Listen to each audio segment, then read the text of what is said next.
So thank you. I'm going to call up the next two card holders. So Lorraine from Bearsville, if you would come up now. I'm sorry I didn't call you already. And Lisa Lindsley from Gardner.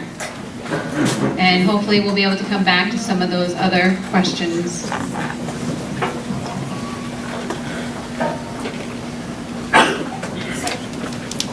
Okay, thank you. Mr. Faso, since you are willing to vote to defund Planned Parenthood, what do you have to say to the 8,000 patients in your district because of this defunding? Well,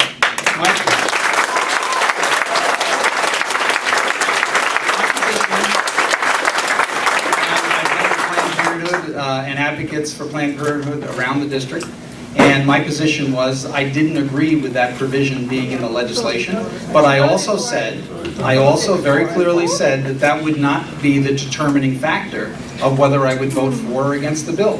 So that's the simple answer to the question. So I did not agree with singling that organization out, but at the same time, the bill had many more other provisions in it. So that's where I came out So on. what do you say to those 8,000 people? I think that we'll proceed in an orderly fashion.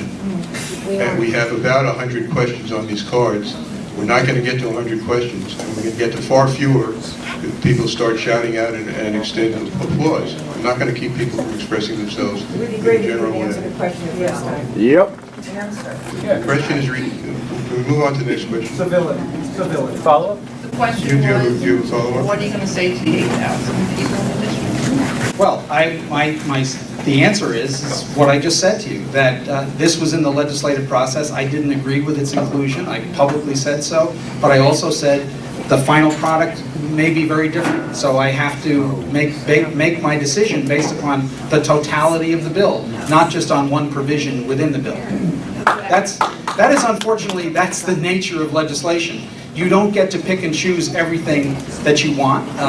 You have to vote on the final product as it comes through, and that's just the way it is. And I understand why someone would say, "Well, I don't agree with you because of that provision." Other people agreed with me because of other provisions. So I mean, that's just the nature of the beast. How would you advocate? Well, I publicly stated my position on it. I was one of the few Republicans that had adopted that provision. So I realize you don't agree with me, but I respect your opinion.